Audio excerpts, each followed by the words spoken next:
कहते हैं बढ़ती उम्र में इश्क हो तो समझ जाना चाहिए, जिंदगी फिर से मुस्कुराना चाहती है। ओल्ड एज होम के बरामदे की सीढ़ियों पर बैठे अमरनाथ जी सुबह का अखबार पढ़ रहे थे।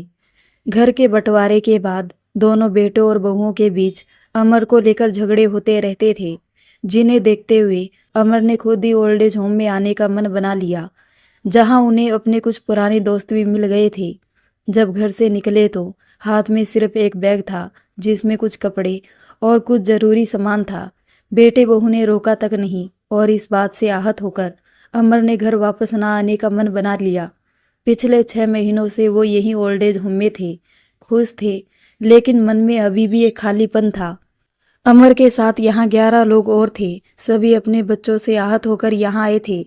इसी ओल्ड एज होम से जुड़कर एक और ओल्ड एज होम था, जिसमें बुजुर्ग महिलाएं थीं। दोनों एक ही घर में बने थे, जिन्हें एक शादीशुदा दंपति जो कि अनाथ थे वो संभाल रहे थे। अखबार में छिपी नकारात्मक घटनाएं पढ़कर अमर का मन कुंठित हो उठा। उसने अखबार बंद कर दिया और उठकर जाने लगा। तभी दरवाजे पर गाड़ी रुकने की आवाज आई। अमर पलटा और आंखों पर नजर का चश्मा लगाकर देखने लगा। फीके रंग की साड़ी पहने कोई बुजुर्ग महिला गाड़ी से नीचे उतरी, लेकिन अमर उसका चेहरा देख नहीं पाया। उसने देखा महिला के सामने खड़ा लड़का महिला को कुछ समझा रहा था और वो बस हाँ में गर्दन हिलाई जा रही थी। कुछ देर बाद लड़के ने उस महिला को एक और बैग थमाया और गाड़ी में बैठकर वहां से चला गया। महिला अंदर आई। जैसे जैसे वो आगे बढ़ी, उसे देखकर अमर का दिल धड़कने लगा। आंखें भय और पीड़ा से भर आई। वो एकटक सामने से आती महिला को देखता रहा। 40 साल बाद वो उसके सामने इन हालातों में होगी, ऐसा अमर ने सोचा नहीं था। जैसे ही महिला अमर के सामने आई, अमर ने कांपते हुए स्वर में कहा, सुम्मी तुम यहाँ। महिला ने अमर की ओर देखा। उस आवाज को वो बखूबी पहचानती थी। उसकी आंखों में पीड़ा के भाव उभर आए और वो बिना अमर से कुछ कहे महिला विभाग की तरफ चली गई। अमर उसे जाते हुए देखता रहा। तभी पीछे से आकर जगन्नाथ ने उसके कंधे पर हाथ रखते हुए कहा, क्या बात है अमर, ऐसे क्यों खड़े हो? कौन है वो महिला? होम में नई आई लगता है। अमर ने अपने दर्द और पीड़ा को आंखों में ही समेट लिया और कहा, हाँ जगन्नाथ, आज एक बार फिर ममता अपने बच्चों पर बोझ बन यहाँ धकेल दी गई। अमर अंदर चला गया। सुम्मी यानी सुमित्रा वर्मा, जिसे अमर जानता था, उसे आज इस हालात में देखकर काफी परेशान था। उसके मन में सवालों का अंबार लग गया, लेकिन कैसे पूछे? सुम्मी ने तो उसे देखकर भी अनदेखा कर दिया था। अपने कमरे में आकर वो यहाँ से वहां चक्कर काटने लगा। कुछ समझ नहीं आ रहा था क्या करे। दिमाग में सैकड़ों सवाल आ जा रहे थे और सीने में एक पीड़ा का एहसास हो रहा था, जिसे अमर खुद से दूर नहीं कर पा रहा था। थककर वो बिस्तर पर बैठ गया और बड़बड़ाने लगा, सुम्मी यहाँ क्या कर रही है? उसने कहा था शादी के बाद वो हमेशा खुश रहेगी, फिर आज इन हालातों में वो यहाँ कैसे? उसके पति, बच्चे, घर बार, आखिर इन सब के होते हुए वो अकेले, वो भी ओल्ड एज होम में। बीते 40 सालों में ऐसा क्या हुआ होगा सुम्मी के साथ? उसने कभी बताया भी तो नहीं। न जाने क्या क्या हुआ होगा, किन परेशानियों से गुजरी होगी वो। मुझे खुद पर गुस्सा आ रहा है। आखिर इतने सालों में मैंने उसके बारे में कभी जानने की कोशिश तक नहीं की। अमर की पीड़ा अब गुस्से में बदल चुकी थी। अमर उठा और अलमारी में रखे अपने बैग को बाहर निकालकर बिस्तर पर रखा। बैग में रखे कपड़े और सामान निकालकर बाहर फेंकने लगे, जैसे कुछ ढूंढ रहे हो। आखिर में एक किताब मिली। अमर ने जल्दी से उस किताब को खोला और पन्ने पलटने लगा। पन्नों के बीच रखी तस्वीर निकालकर देखने लगा। पीले रंग के सूट में लाल फूलों वाला दुपट्टा लगाई एक 20-22 साल की लड़की की तस्वीर थी, जिसमें उसकी मुस्कान उस तस्वीर को और आकर्षक बना रही थी। अमर अपलक उस तस्वीर को देखता रहा और धीरे से कहा, ये तस्वीर तुम्हारी तरफ से दिया आखिरी तोहफा था सुम्मी। जब तुमने कहा था कि इस जिंदगी में हम फिर मिलेंगे, लेकिन तुमसे दोबारा मुलाकात इस तरह इन हालातों में होगी, मैंने सोचा नहीं था। अमर काफी देर तक उस तस्वीर को हाथ में लिए खड़े रहा। कुछ देर बाद ही दरवाजे पर दस्तक हुई। जगन्नाथ खड़ा था। उसने कहा, क्यों भाई अमर, आज नाश्ता नहीं करना? चलो सब आ चुके हैं। जगन्नाथ की आवाज सुनकर अमर अपने वर्तमान में लौट आया और तस्वीर को वापस किताब में रख दिया और जगन्नाथ के साथ कमरे से बाहर चला गया। हॉल में सभी बुजुर्ग और महिला बुजुर्ग शामिल थे। वही वो दंपति अनुज और सुनिधि थे। सभी अपना अपना नाश्ता लेकर बैठ गई। अमर भी अपनी प्लेट लेकर बैठ गई, लेकिन उसकी कमजोर आंखें सामने बैठी महिलाओं में सुमी को ढूंढ रही थी, पर वो यहाँ नहीं थी। अमर को चुपचाप देख जगन्नाथ ने कहा, अरे भाई खाओ, सुबह से कहाँ खोए हो? कहते हुए अमर खाने लगा। अनुज ने देखा सुमित्रा जी वहाँ नहीं है, तो उसने सुनिधि से कहा, सुनिधि, आज सुबह जो माता जी आई थी वो यहाँ नहीं है। अनुज वे थोड़ा परेशान है। उन्हें ये समझने में थोड़ा वक्त लगेगा कि अब वो इस ओल्ड एज होम का हिस्सा है। उनके बच्चों ने उनके साथ जो भी किया उससे उनका मन काफी आहत है। सुनिधि ने उदास होकर कहा, तुम उनका ख्याल रखो, मैं सुनील रसोई से कहकर उनके लिए नाश्ता उनके कमरे में ही भिजवा देता हूँ। अनुज ने कहा, उसकी जरूरत नहीं है, अनुज मैं ले जाऊंगी, सुनिधि ने कहा और नाश्ता लेकर वहां से चली गई। नाश्ता करने के बाद अमरजी बरामदे में आया। उसने महिला विभाग की ओर नजर दौड़ाई। सुम्मी उसे नहीं दिखी। उसने इधर उधर देखा तो पाया बगीचे में बनी बेंच पर सुम्मी खामोशी से बैठी है। उसकी उदास आंखें और मुरझाया चेहरा बयां कर रहा था। अमर के कदम उस ओर बढ़ गए। वो बगीचे में आया और बेंच के दूसरे किनारे पर बैठ गया। सुम्मी अब भी किसी गहरी सोच में डूबी हुई थी। उसे अमर के आने का एहसास नहीं हुआ। अमर काफी देर खामोश बैठा रहा, फिर हिम्मत करके कहा, सुम्मी, मैं अमर, मुझे पहचाना नहीं क्या? अमर की आवाज सुनकर सुमित्रा ने उसकी ओर देखा, लेकिन खामोश रही। उसकी खामोशी अमर को एक टीस पहुंचा रही थी। उसने सुम्मी को देखा। चेहरे पर अब पहले जैसा नूर नहीं था, ना आंखों में पहले जैसी चमक थी। फूलों सा नाजुक चेहरा झुर्रियों से फीका पड़ चुका था। गले की हड्डियां बाहर झांकने लगी थी। हाथ कमजोर पड़ चुके थे। बालों से सफेदी झड़ रही थी। अमर को अपनी ओर देखता पाकर सुम्मी वहां से उठकर जाने लगी। कुछ कदम चली और रुक गई। शायद कुछ कहना चाहती थी, लेकिन जबान ने उसका साथ नहीं दिया।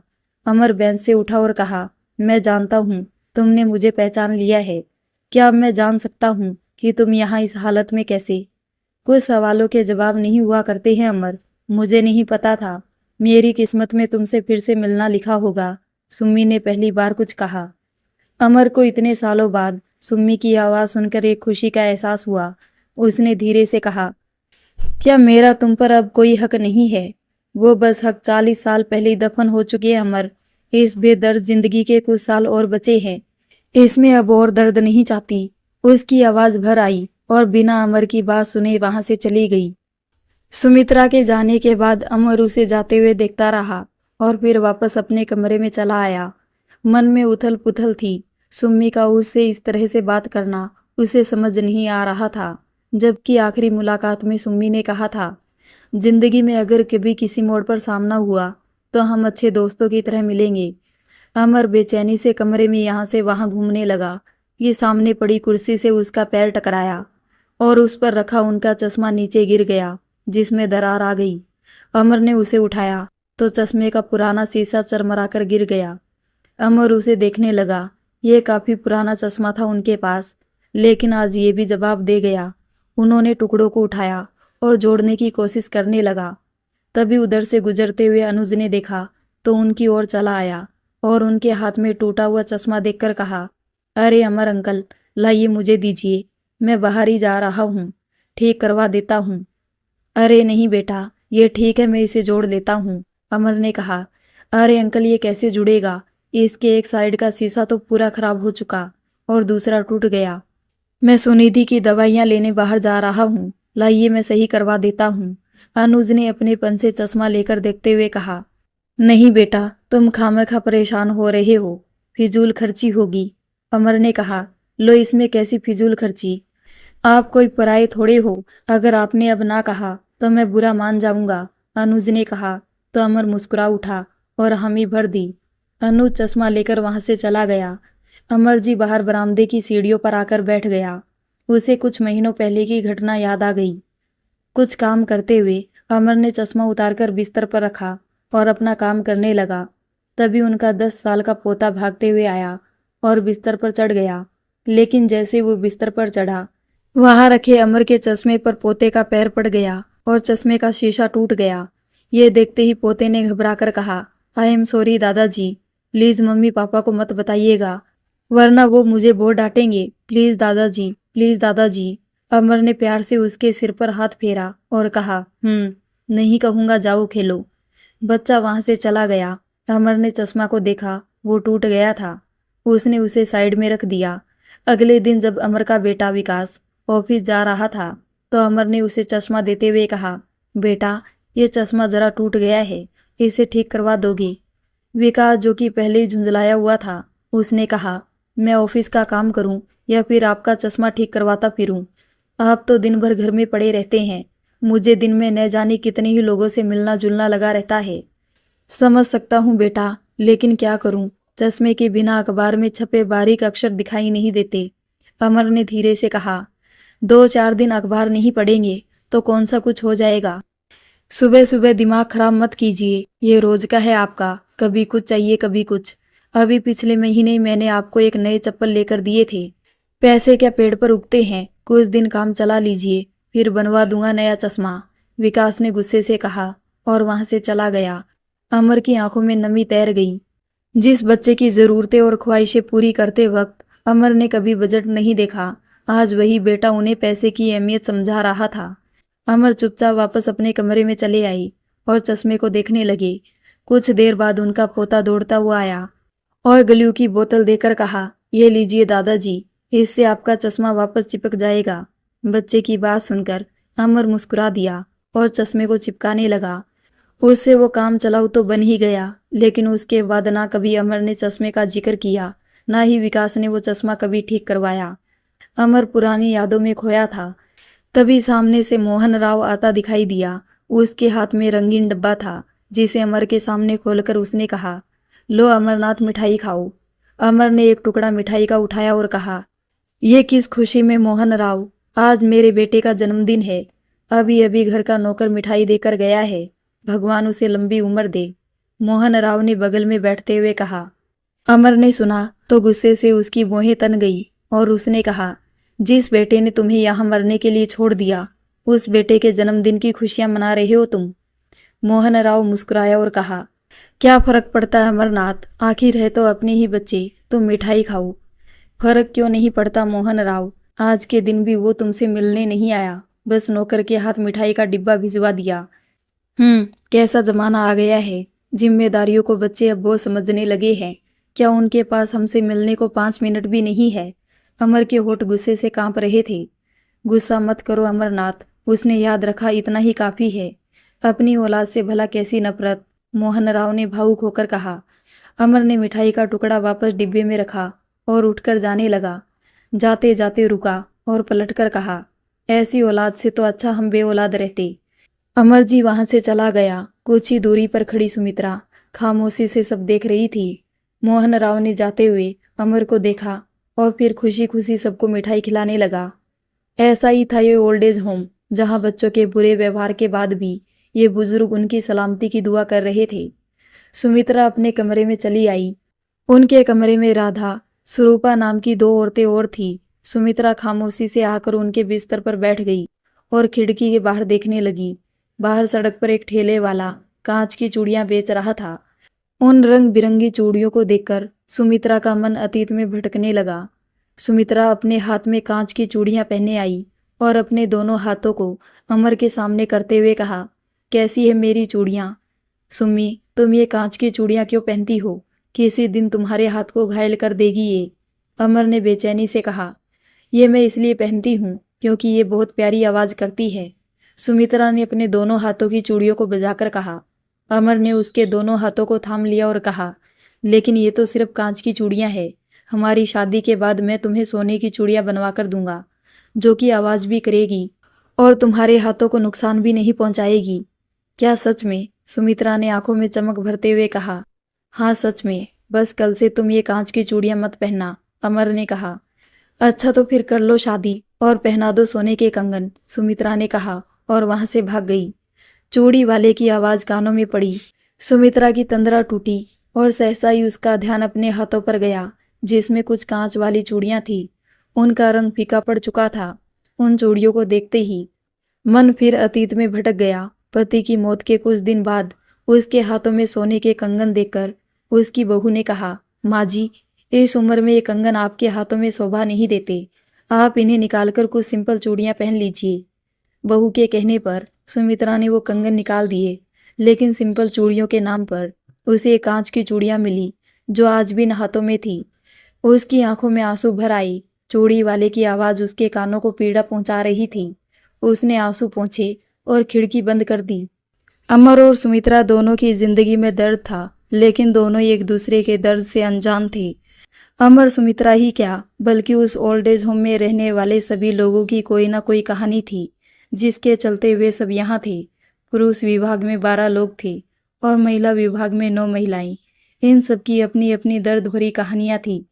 अपनी उन कड़वी यादों को भूलकर सभी यहाँ अपनी बची खुची जिंदगी जी रहे थे। कुछ यहाँ खुश थे तो कुछ अभी भी अपने बच्चों के बारे में परेशान थे। उन्हीं में से 2 लोग थे जो एक दूसरे को वहां देखकर हैरान थे, और वो थे अमर और सुमित्रा। दोपहर के खाने के बाद सभी अपने अपने कमरों में सुस्ताने लगे। अमर के कमरे में मोहन राव और जगन्नाथ रहते थे। अमर को खोया हुआ देखकर मोहन ने कहा, क्यों भाई अमर, सुबह से कहाँ खोए हो? अमर ने कोई जवाब नहीं दिया। मोहन ने जगन्नाथ की ओर देखा तो उसने कंधे उचका दिए। मोहन राव बड़ा ही खुश मिजाज इंसान था। उसने आगे कहा, लगता है अपनी किसी महिला मित्र के ख्यालों में खोए हो। इस उम्र में ये सब शोभा कहाँ देता है अमरनाथ। मोहन राव की बात सुनकर जगन्नाथ हंसने लगा। अमर भी मुस्कुरा दिया और उठकर बाहर आंगन में चला आया। आंगन में पंछियों को देखकर उन्होंने पास ही पड़े बर्तन से अनाज उठाकर उनके बीच डाल दिया। पंछियों की मधुर आवाज ने उनकी बेचैनी को थोड़ा कम किया, तो वो वहीं पड़ी कुर्सी पर आकर बैठ गया और उन्हें देखने लगा। तभी उसका ध्यान पास ही एक पंछी पर गया। उसका एक पैर धागे से उलझ गया था और वो उसे छूटने की कोशिश कर रहा था। अमर उठा और पंछी के पास आया और बड़े आराम से उसके पैर में फंसा धागा निकालने लगा। धागा निकालकर उन्होंने उसे आसमान में उड़ा दिया। जैसे ही पंछी आसमान में उड़ा, अमर की यादें उसे 40 साल पीछे ले गई। अपनी फूलों की दुकान पर बैठा अमर फूलों पर पानी छिड़क रहा था। पीछे पिंजरे में बंद तोता बार बार आवाज कर रहा था, जिसे अमर की माँ ने पकड़ा था और अब अच्छी कीमत पर उसे बेचने वाली थी। उसकी आवाज सुनकर अमर ने उसकी ओर देखा। उसकी आंखों में कैद होने का दर्द था, जिसे देखकर अमर पिघल गया। उसने पिंजरा खोला और उसे बाहर निकालकर आसमान में उड़ा दिया। जैसे ही तोता हवा में उड़ा, पीछे से अमर की माँ चिल्लाई, ये क्या किया तूने? उसे आजाद कर दिया, उससे अच्छे खासे पैसे मिल जाते हमें। माफ करना माँ, इसकी जान पैसे से ज्यादा कीमती है। इसे खरीदने वाला या तो इसे हमेशा के लिए पिंजरे में बंद रखता या फिर इसे पकाकर खा जाता, इसलिए मैंने उसे छोड़ दिया। अमर ने कहा, लेकिन बेटा पैसे? माँ कहते कहते रुक गई। कोई बात नहीं माँ, पैसे हम और कमा लेंगे। आओ दुकान में चलते हैं। आज सोमवार है, दर्शनार्थी आएंगे और ज्यादा फूल बिकेंगे, अमर ने कहा और माँ के साथ अपनी दुकान में आ गया। गोरखपुर में एक छोटे से गांव में अमर अपनी माँ के साथ रहता था। बाप का साया सिर से बचपन से उठ गया। तब से उसकी माँ ने उसे पाल पोस कर बड़ा किया। गांव में करने को कुछ नहीं था, इसलिए अमर ने कालिका मंदिर के पास फूलों और पूजा के सामान की दुकान खोल ली, जिससे 2 वक्त की रोटी का इंतजाम हो जाता था। दोनों माँ बेटे खुश थे। दुकान पर लोग आने लगे। अमर ने उन्हें फूल और पूजा का सामान देने लगा। जैसे कि आज दर्शन करने वाले लोग ज्यादा थे, इसलिए दुकान पर भीड़ लगी हुई थी। कुछ देर बाद नरेंद्र वर्मा अपनी पत्नी और बेटी के साथ फूल लेने अमर की दुकान पर आई। जैसे ही अमर की नजर लड़की पर गई, वो उसे देखता ही रह गया। सुंदर नैन नक्श, गोरा रंग, काली आंखें और माथे पर एक लाल बिंदी, सादगी में भी वो बहुत सुंदर लग रही थी। माँ ने देखा अमर खोया हुआ है तो उसे कंधे से झंझोड़कर कहा, क्या देख रहा है, फूल दे उन्हें। ये देखकर लड़की मुस्कुराने लगी। अमर ने खिसियाकर सामान बांधा और नरेंद्र की ओर बढ़ा दिया। पैसे देकर नरेंद्र अपनी पत्नी और बेटी के साथ वहां से चले गए। अमर उन्हें जाते हुए देखता रहा। लड़की का चेहरा बार बार उसकी आंखों में आता रहा।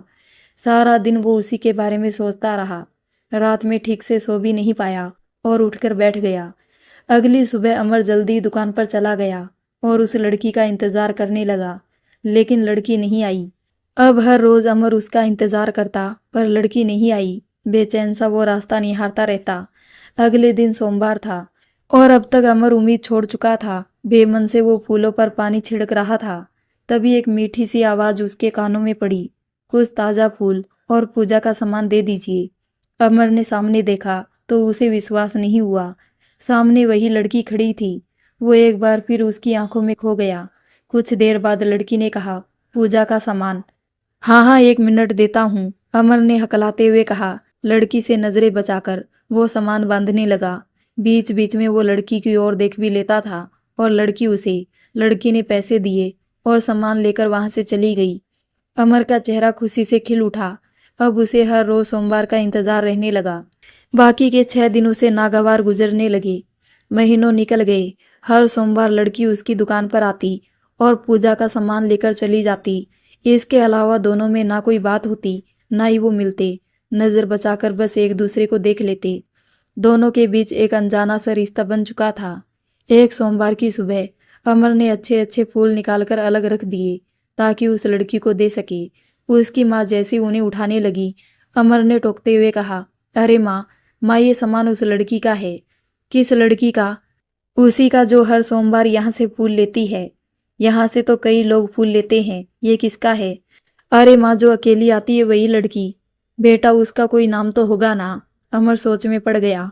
इतने दिनों में उसने कभी उस लड़की का नाम जानने की कोशिश भी नहीं की। वो मुस्कुरा उठा और कहा, नाम नहीं पता, पर रहने दो, तुम दूसरे फूल चुन लो। माँ उन्हें छोड़कर दूसरे फूल चुनने लगी। कुछ देर बाद लड़की आई। अमर ने उसे हमेशा की तरह सामान दिया। लड़की पैसे देकर जाने लगी तो अमर ने हिम्मत करके कहा, सुनो, तुम्हारा नाम क्या है? लड़की ने बिना पीछे पलटे कहा, नाम जानना हो तो आज शाम 5 बजे मंदिर के पीछे वाली नदी पर मिलना। लड़की वहां से चली गई। अमर मुस्कुराते हुए उसे जाते हुए देखता रहा। शाम को 5 बजे अमर नदी किनारे पहुंचा, लेकिन वहां कोई नहीं था। वो वहां पड़ी एक चट्टान पर बैठकर उसके आने का इंतजार करने लगा। लड़की नहीं आई। अमर ने कुछ कंकर हाथ में उठाए और उन्हें नदी में फेंकने लगा। कुछ देर बाद लड़की वहां आई। उसे देखते ही अमर का चेहरा खिल उठा और धड़कने सामान्य से तेज। जिन्हें सामान्य करके अमर ने कहा, तुमने आने में इतनी देर क्यों की? पिताजी घर पर थे, बड़ी मुश्किल से निकल कर आए हैं। लड़की ने अपनी मीठी सी आवाज में कहा। अच्छा, अब बताओ तुम्हारा नाम क्या है? अमर ने कहा, सुमित्रा। सुमित्रा नाम है मेरा। और तुम्हारा? लड़की ने अपनी पलकें झपकाकर कहा, मेरा नाम अमर है। पहले तुम्हें कभी इस गांव में नहीं देखा। अमर ने उसे बैठने का इशारा करते हुए कहा। सुमित्रा कुछ ही दूर पड़े पत्थर पर आ बैठी और कहा, मैं इस गांव से नहीं हूँ, पड़ोस के गांव से हूँ। तुम हर सोमवार मंदिर आती हो, भगवान को बहुत मानती हो, अमर ने कहा। सुमित्रा हंस पड़ी और कहा, मैं यहाँ तुम्हारे लिए आती हूँ, मंदिर तो एक बहाना है तुमसे मिलने का। सुमित्रा की बातें सुनकर अमर ने कहा, मतलब ये कि तुम मुझे अच्छे लगते हो। तुम्हारे प्रति ये भावनाएं कैसी है ये मैं नहीं जानती, पर तुम्हें ना देखूं तो एक बेचैनी सी रहती है। कई महीनों से तुम्हें देखती आ रही हूँ, पर तुम कभी कुछ कहते नहीं। आज कहा भी तो क्या, मेरा नाम पूछा बुद्धू। कहते हुए सुमित्रा हंस पड़ी। हंसते हुए वो बड़ी प्यारी लग रही थी। अमर उसे एकटक देखता रहा तो सुमित्रा ने कहा, जब से आई हूँ मैं ही कुछ ना कुछ बोले जा रही हूँ, तुम भी तो कुछ बोलो। मैं भी तुम्हें पसंद करने लगा हूँ, लेकिन कहीं मेरी किसी बात से तुम्हारा मन आहत ना हो जाए, सोचकर कभी कुछ कहा नहीं। आज तुमने आने को कहा तो भरोसा करके चला आया। अमर ने कहा, तुम्हारी सादगी और तुम्हारा भोलापन इतना भा गया कि मैं खुद को रोक नहीं पाई। मैंने कुछ गलत तो नहीं किया ना? उसने अपनी आंखें झपकाते हुए कहा, नहीं, इसमें गलत कैसा? किसी को पसंद करना भला कहाँ गलत होता है? तुम्हारे घर में कौन कौन है? अमर ने कहा, माँ, पिताजी, 2 बड़े भाई और मैं। और तुम्हारे घर में? उसने अपनी चूड़ियों को आगे पीछे करते हुए कहा, मेरे घर में सिर्फ माँ और मैं। पिताजी सालों पहले गुजर गए। अमर ने उदास होकर कहा। उसे उदास देखकर सुमित्रा भी उदास हो गई। दोनों वहीं खामोश बैठे नदी के पानी को देखते रहे। कुछ देर बाद दूर से एक लड़की ने सुमित्रा को आवाज दी और चलने का इशारा किया। सुमित्रा उठी और अमर से कहा, अब मुझे जाना होगा। फिर कब आओगी? अमर ने कहा, जब तुम बुलाओगे। आज से हम दोस्त जो है, सुमित्रा ने मुस्कुराकर कहा। ठीक है, ध्यान से जाना, अमर ने कहा तो सुमित्रा जाने के लिए आगे बढ़ गई। अमर ने उसे आवाज दी, सुनो। वो पलटी और कहा, हाँ, आज से मैं तुम्हें सुम्मी कहकर बुलाऊंगा। अमर ने कहा, ठीक है, उसने कहा और वहां से चली गई। अमर वहीं खड़े उसे देखता रहा। अमर, अमर, अमरनाथ, आवाज कानों में पड़ी तो अमर वर्तमान में लौट आया और देखा सामने खड़े मोहन राव उसे आवाज दे रहे थे। अमर उनके पास आया और कहा, क्या बात है मोहन? मोहन राव ने एक रुकी सी सांस ली और कहा, बाहर तुम्हारा बेटा तुम्हें लेने आया है।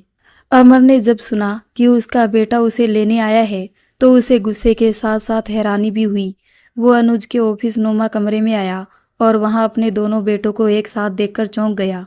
उन्हें देखते ही अनुज ने कहा, अमर अंकल, आपके बेटे आपसे मिलने आए हैं। आप बैठिए, मैं आप सब लोगों के लिए चाय भिजवाता हूँ।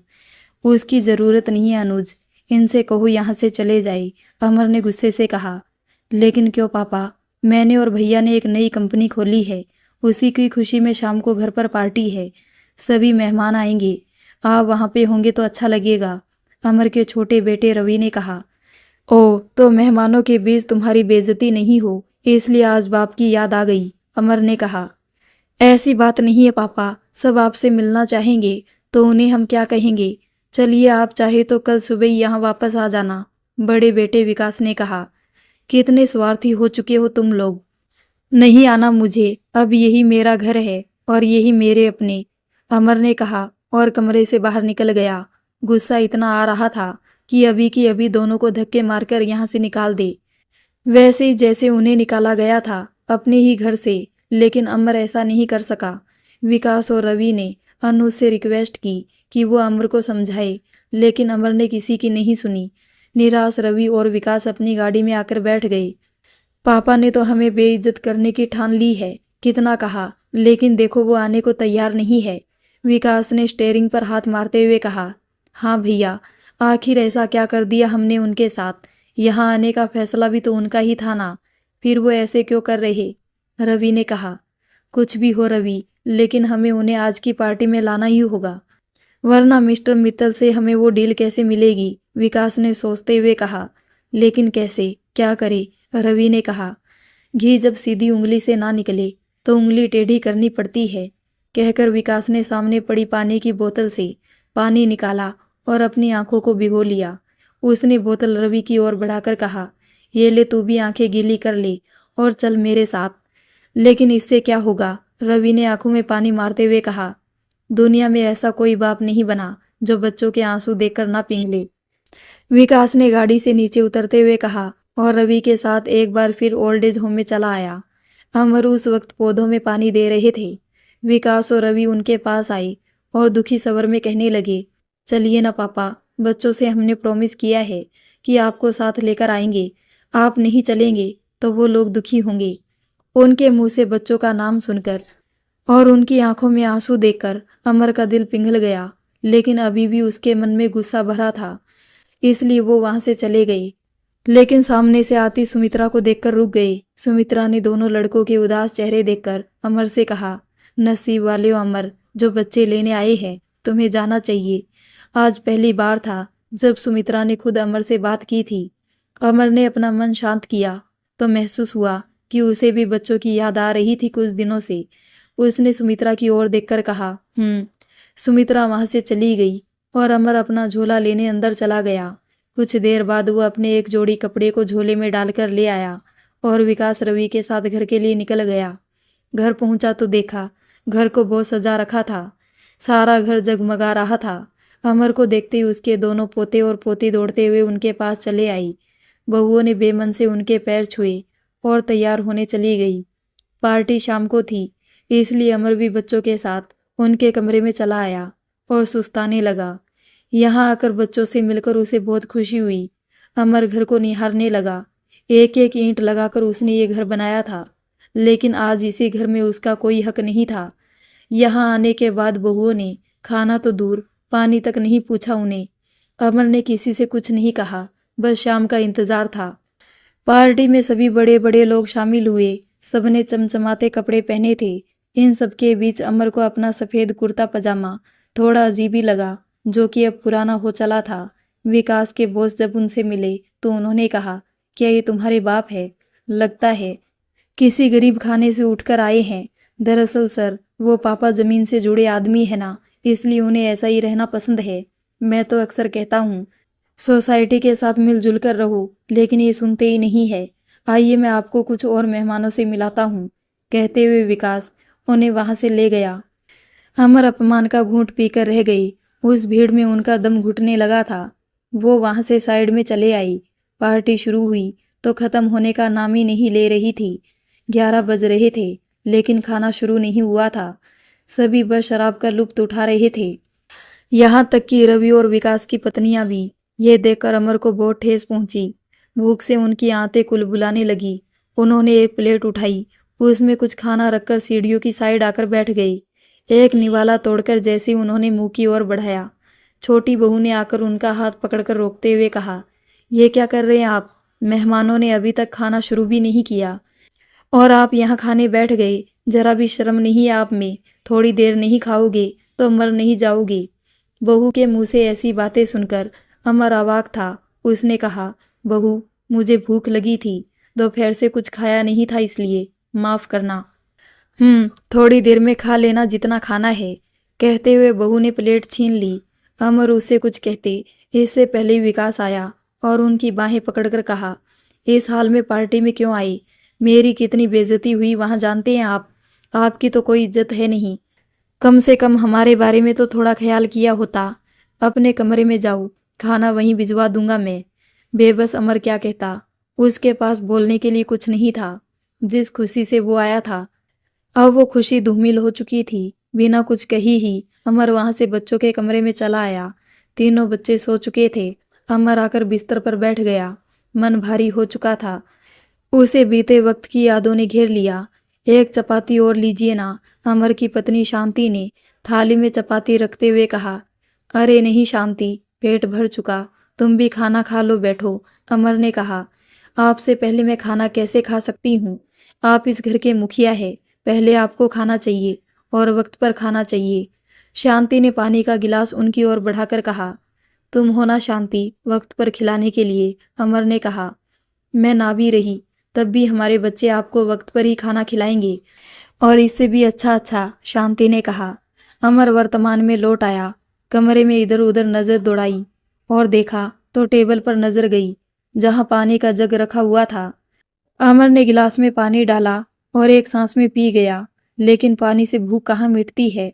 वे बच्चों के बगल में लेट गए। घंटा बीत गया लेकिन किसी ने अमर के लिए खाना नहीं भेजा। अमर ने एक बार फिर पानी पीकर भूख मिटानी चाही और लेट गया। उसकी आंखों से आंसू बह गए और मन ही मन कहा, बच्चे समय से खिला रहे हैं शांति। अमर उस रात खाली पेट ही सो गया। पार्टी देर रात तक चलती रही और सभी खा पीकर अपने अपने कमरे में चले गए। सुबह अमर जल्दी उठ गया और नहा धोकर बाहर आया। दोनों बेटे बहू नाश्ता कर रहे थे। नौकर ने उनके लिए भी नाश्ता लगा दिया। अमर ने नाश्ता करने से मना कर दिया और कहा, कल रात तुम लोगों ने जो बर्ताव किया है, उसके बाद यहाँ बैठकर खाना मेरे लिए मेरा अपमान है। इससे अच्छा तुम लोग मुझे वापस अनाथ आश्रम छोड़ाओ। अमर की बातों से गुस्सा साफ झलक रहा था। ठीक है पापा, छोड़ आएंगे, लेकिन उससे पहले हमें आपसे एक छोटा सा काम है, वो कर दीजिए। विकास ने हाथ पहुँचते हुए कहा, कैसा काम? अमर की आंखें फैल गई। विकास के इशारे पर रवि कुछ कागज ले आया और अमर को देकर कहा, मैंने और भैया ने ये घर बेचने का फैसला किया है। अमर ने जैसे ही सुना उसका दिल धक से रह गया। उन्होंने कागज पढ़े और दोनों बेटों की ओर देखकर कहा, ओह, तो इसलिए तुम दोनों को कल अपने बूढ़े बाप पर तरस आ गया था। मैंने ये घर तुम दोनों के नाम करके बहुत बड़ी गलती की थी और आज तुम इसे बेचने की बात कर रहे हो। इस घर की एक एक ईंट मैंने अपने इन्हीं हाथों से लगाई हुई है।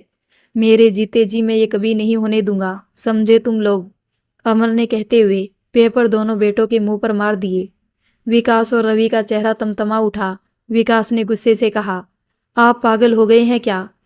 एक डील के बदले हमने ये घर बेचना तय किया है। वैसे भी हम और हमारा परिवार फ्लैट में रहेंगे, आखिर रखा क्या है इस घर में? चुपचाप इन कागजों पर साइन कीजिए। अमर ने क्रोध भरी नजरों से विकास को देखा और कहने लगे, अब तक मैं तुम लोगों की खुशी के लिए चुपचाप सब सुनता रहा, जब तुम लोगों ने चाहा करता रहा, लेकिन अब नहीं। क्या रखा है इस घर में, ये तुम पूछ रहे हो विकास? कहते कहते भावुक हो जाते हैं अमरनाथ। इस घर से तुम्हारी माँ की यादें जुड़ी है, तुम दोनों का बचपन जुड़ा है। इस घर को बनाने संवारने में मैंने अपनी सारी जमा पूंजी लगा दी और आज तुम कहते हो इस घर में क्या रखा है? इतने ओछे संस्कार तो ना दिए थे हमने। पर पापा, जब माँ ही नहीं है तो उनकी यादों का क्या? बड़ी बहू ने कहा। अमर को पीड़ा हुई। वो बोल पड़े, क्या अपने माता पिता के लिए भी तुम्हारे यही विचार है बहू? पापा जी, बड़ी बहू चिल्लाई। क्यों बुरा लगा? शांति मेरी पत्नी है, मुझे कितना बुरा लगा होगा। कान खोलकर सुन लो चारों, जब तक मैं जिंदा हूँ इस घर की एक ईंट तक नहीं हिलेगी, समझे तुम लोग? फिर इसके लिए चाहे मुझे अपनी औलाद के खिलाफ क्यों ना जाना पड़े। अमर का गुस्सा देखकर सभी शांत हो गए। अमर ने दीवार पर लगी अपनी पत्नी की तस्वीर को उतारा और लेकर जाने लगे तो पोता पोतियों ने उनके पैरों से लिपटकर रोते हुए कहा, मत जाइए ना दादाजी। उनके आंसू देखकर अमर का दिल भर आया। उन्होंने उसके आंसू पोंछे और कहा, इस घर से मेरा बसेरा कब का उठ चुका है मेरे बच्चों। बस इतना याद रखना, जो तुम्हारे माँ बाप ने किया वो तुम कभी उनके साथ मत करना। अपने दोनों बेटों के लालच को रौंद कर अमर वहां से चला गया। आंखों में आंसू भर आए। सड़क तक पैदल ही चले आए वहां से ओल्ड एज होम के लिए। बस मिल जाती थी। अमर ने जेब में हाथ डालकर देखा। सिर्फ 50 रुपए का एक फटा हुआ पुराना नोट मिला। किराया 35 रुपए था। अमर ने वहीं पास की दुकान से चाय ली और एक डिब्बा बिस्किट लेकर खाने लगा। बेचारगी और बेबसी के भाव उनके चेहरे पर साफ दिखाई दे रहे थे। कुछ देर बाद बस आई। अमर उसमें चढ़ गया और खाली सीट देखकर बैठ गया। कुछ देर बाद एक महिला आई अपनी 10 साल की बेटी के साथ और अमर की बगल में बैठ गई। अमर खिड़की से बाहर देखने लगा। बस चलती रही। अचानक अमर की नज़र बच्ची के हाथों पर गई। उसके हाथों में रंग बिरंगी कांच की चूड़ियां देखकर अमर अपने अतीत में खो गया। सुमित्रा का इंतजार करते हुए अमर नदी किनारे बेचैनी से टहल रहा था। दोनों एक दूसरे को बहुत पसंद करते थे और घंटों यहाँ बैठकर बातें किया करते थे। अमर कमाने के लिए शहर जा रहा था। उसे शहर की एक मिल में काम जो मिल गया था, लेकिन जाने से पहले वो सुमित्रा से मिलना चाहता था और इसलिए उसका इंतजार कर रहा था। कुछ देर बाद सुमित्रा आती दिखाई दी तो उसके जान में जान आई। सुमित्रा अपने हाथ में कांच की चूड़ियां पहनाई और दोनों हाथों को अमर के सामने करते हुए कहा, कैसी है मेरी चूड़ियां? सुमी, तुम ये कांच की चूड़ियां क्यों पहनती हो? किसी दिन तुम्हारे हाथों को घायल कर देगी ये। अमर ने बेचैनी से कहा, ये मैं इसलिए पहनती हूँ क्योंकि ये बहुत प्यारी आवाज़ करती है। सुमित्रा ने अपने दोनों हाथों की चूड़ियों को बजाकर कहा। अमर ने उसके दोनों हाथों को थाम लिया और कहा, लेकिन ये तो सिर्फ कांच की चूड़ियां हैं। हमारी शादी के बाद मैं तुम्हें सोने की चूड़ियां पहना दूंगा, जो कि आवाज़ भी करेगी और तुम्हारे हाथों को नुकसान भी नहीं पहुंचाएगी। क्या सच में? सुमित्रा ने आंखों में चमक भरते हुए कहा। हाँ सच में। बस कल से तुम ये कांच की चूड़ियां मत पहनना, अमर ने कहा। अच्छा तो फिर कर लो शादी और पहना दो सोने के कंगन, सुमित्रा ने कहा। तुम्हारे लिए शहर जा रहा हूँ ताकि तुम्हारे लायक बन तुम्हारे पिताजी से शादी के लिए तुम्हारा हाथ मांग सकूं। तुम मेरा इंतजार करोगी ना सुमी? अमर ने उसकी आंखों में देखते हुए कहा। हाँ अमर, मैं तुम्हारा इंतजार करूंगी। अभी चलती हूँ, किसी ने देख लिया तो परेशानी हो जाएगी। कहते हुए सुमित्रा वहां से भाग गई। अमर मुस्कुराते हुए उसे देखता रहा। अगले दिन अमर शहर के लिए निकल गया। अचानक गाड़ी का ब्रेक लगा तो अमर वर्तमान में लौट आया। बच्ची के हाथों में कांच वाली चूड़ियां अभी भी चमक रही थी। अमर ने आंखें बंद कर सिर सीट से लगा लिया। कुछ देर बाद बस रुकी और शांति की तस्वीर और अपना सामान संभालते अमर नीचे उतर गया। ओल्ड एज होम पास में ही था। अमर हताश और निराश चलते हुए आया। उसके कानों में बेटों के नफरत भरे लफ्ज गूंज रहे थे। गेट से अंदर आते हुए कुछ ही दूर चला कि लड़खड़ा के गिर गया। सुमित्रा पास ही कुछ काम में लगी थी। जब उसने देखा तो दौड़कर आई और अमर को सहारा देकर उठाते हुए कहा, तुम ठीक तो हो ना अमर? हाँ हाँ, अमर ने हाँफते हुए कहा। सुमित्रा ने उसे बरामदे में बैठाया और उसका सामान लाकर रखा। शांति की तस्वीर उठाई। उसका शीशा टूट चुका था। तस्वीर लेकर वो अमर के पास आई और कहा, ये तस्वीर मेरी पत्नी शांति की है। कुछ साल पहले उसका देहांत हो गया। अमर ने फोटो पर लगी धूल साफ करते हुए कहा। यह सुनकर सुमित्रा को एक अजीब सी पीड़ा का एहसास हुआ और उसने कहा, कल तुम्हारे जाने के बाद मुझे लगा कि तुम खुशनसीब हो। तुम्हारे बच्चे तुम्हें लेने आए, लेकिन आज तुम्हें यहाँ देखकर अच्छा नहीं लग रहा है। तुम भले खुशनसीब ना हो, लेकिन वो बच्चे सच में बदनसीब है अमर, जिन्होंने तुम्हारा साथ छोड़ दिया। अमर ने सुमित्रा के चेहरे की ओर देखा, जो दुख और पीड़ा से भर उठा था। आज भी उसकी सुम्मी की आंखों में उसके लिए अपनापन था। अमर की आंख से आंसू बहकर शांति की तस्वीर पर गिर गए। अमर को उदास बैठा देखकर सुमित्रा कुछ ही दूरी पर बैठ गई और कहा, तुम ऐसे तो ना थे अमर, हमेशा हंसने मुस्कुराने वाले।